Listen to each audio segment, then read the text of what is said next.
ब्रह्मानन्दं परमसुखदं केवलं ज्ञानमूर्तिं द्वन्द्वातीतं गगनसदृशं तत्त्वमस्यादिलक्ष्यम् एकं नित्यं विमलविचलं सर्वधि साक्षिभूतं भावातीतं त्रिगुणरहितं सद्गुरुं तं नमामि। या देवी मधुकैटभप्रमथिनी या माहिषोन्मूलनी या धूम्रेक्षणचण्डमुण्डमथनी या रक्तबीजासिनी शक्तिः शुम्भनिशुम्भदैत्यदलनी या सिद्धिलक्ष्मी परा सा देवी नवकोटिमूर्तिसहिता मां पातु विश्वेश्वरी।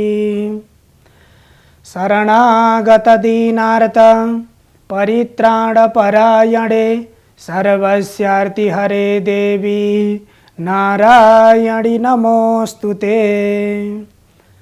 सम्पूर्ण दर्शकवृन्द प्रातःकालीन अभिवादन। सदाझै यस इमेज च्यानलको शुभ बिहानी कार्यक्रम मार्फत म उपस्थित भइसकेको छु। हामीले नवरात्रको बारेमा विभिन्न विषयमा शास्त्रीय कुराहरू गर्दै आइरहेका छौं र आज नवरात्रको पञ्चम दिवस अर्थात् 5औं दिन।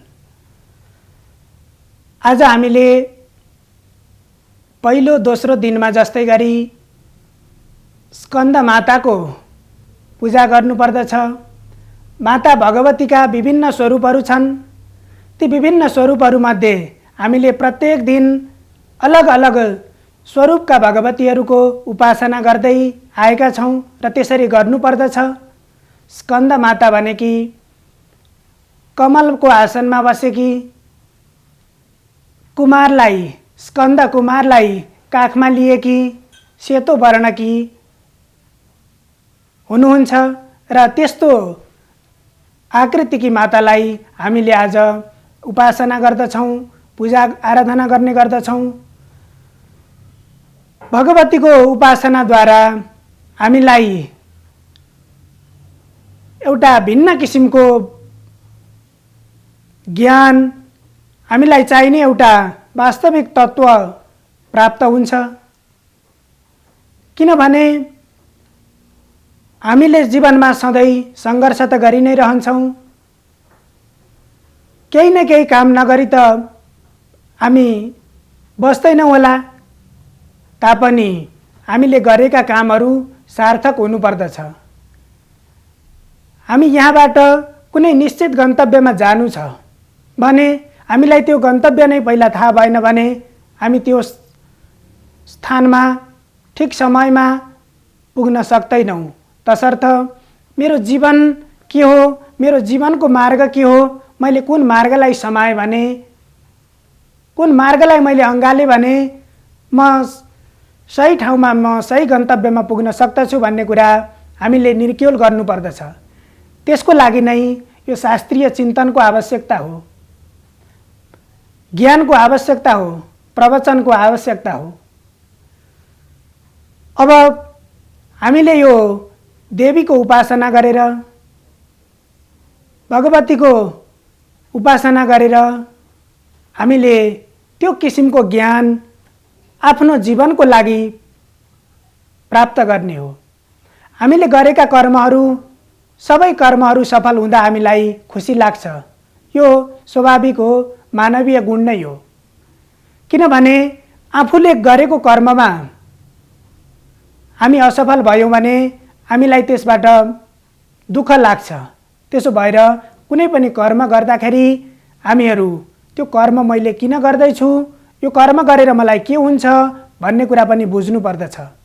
र यी शास्त्रीय कुराहरू जति छन् हामीले सबै कुराहरू हामीले बुझ्ने प्रयास गर्नुपर्दछ। किनभने हामीले गर्ने कर्महरू हामीले बुझेर गर्यौँ भने मात्रै तिनको अर्थ रहन्छ।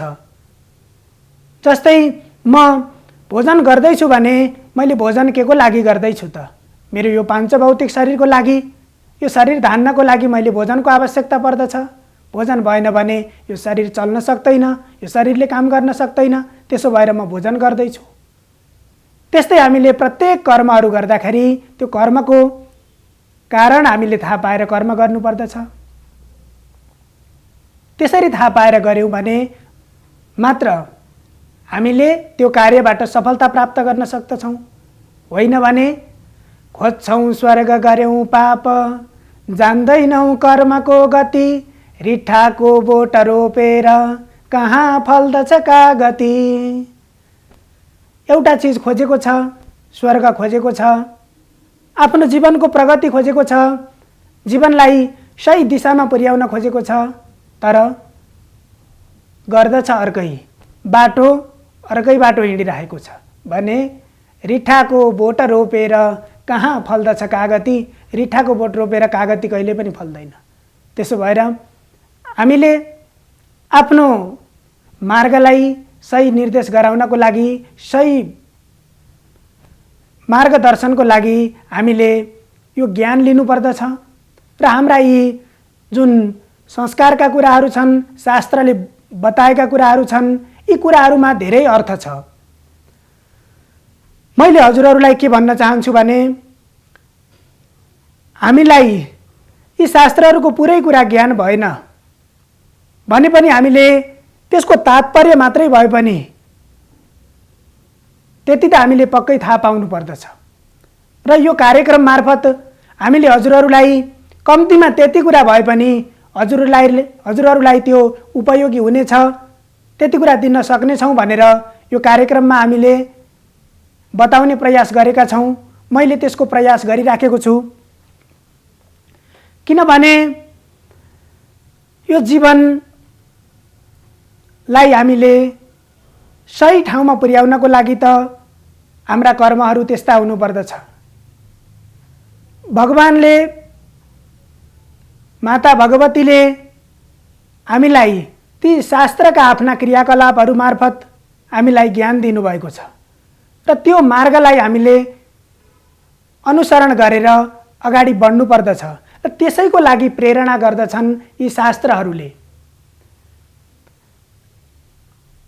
नभए यदि हामीले त्यो कुरालाई बुझ्न सकेनौँ भने हामीले गरेका कर्महरूको यथेष्ट फल हामीले प्राप्त नगर्न पनि सक्दछौँ। र यो जीवनलाई हामीले बुझ्ने प्रयास गर्नुपर्दछ। हामीले गरेका प्रत्येक कर्महरू बुझेर गऱ्यौँ भने ती कर्मबाट बडो आनन्द पनि प्राप्त हुन्छ, त्यसबाट सन्तुष्टि पनि प्राप्त गर्न सकिन्छ र यो जीवनबाट अन्तिममा हामीले लिएर जाने भनेको। र जब हामी शारीरिक रूपमा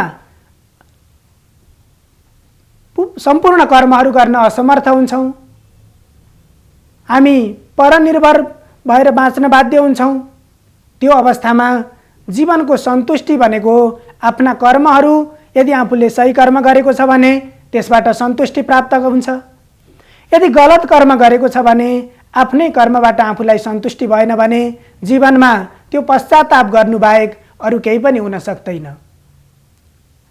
त्यसो भएर यो जीवनको मलाई के लाग्छ भने मैले हजुरहरूलाई भन्न चाहन्छु, हामीले सबैभन्दा पहिला आफूलाई चिन्ने प्रयास गरौँ। हामीले आफूलाई चिन्यौँ भने यो जीवनलाई त्यसै चिन्छौँ। हेर्नुहोस्, यो संसारलाई त्यसै चिन्छौँ, तर यो आफूलाई चिन्ने तरिका चिन्तनीय छ, मननीय छ। किनभने बाहिर खोज्दै हिँडेर यो संसार कस्तो छ म हेरेर यो संसारलाई मैले अनुभव गर्छु भनेर यो सम्भव छैन। सारा सम्पूर्ण ब्रह्माण्डलाई हामीले एउटै स्थानमा बसेर त्यहीबाट चिन्तनबाट नै यो ब्रह्माण्डलाई हामीले चिन्न सक्दछौँ।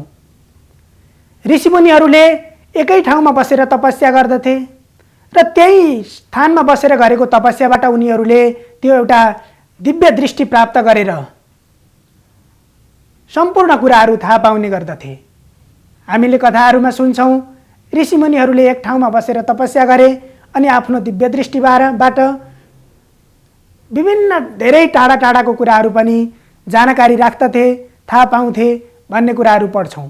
त्यो भनेको त्यो तपस्याबाट, त्यो साधनाबाट हामीले पनि त्यो कुरा प्राप्त गर्न सक्दछौँ र त्यसको लागि हामी निरन्तर प्रयासरत रहनुपर्दछ र त्यो गर्यौँ भने हामीले गरेका कर्मबाट हामीलाई सन्तुष्टि प्राप्त हुन्छ र माता भगवतीले यो नवदुर्गामा हामीले माता भगवतीको उपासना गरिरहेका छौँ र माता भगवतीले हजुरहरू र हामीहरू सबैको बुद्धिमा सद्बुद्धि प्रदान गरून्, यही शुभकामना व्यक्त गर्दै म आजको लागि बिदा हुन चाहन्छु र भोलि पनि यसै गरी उपस्थित हुने नै छु।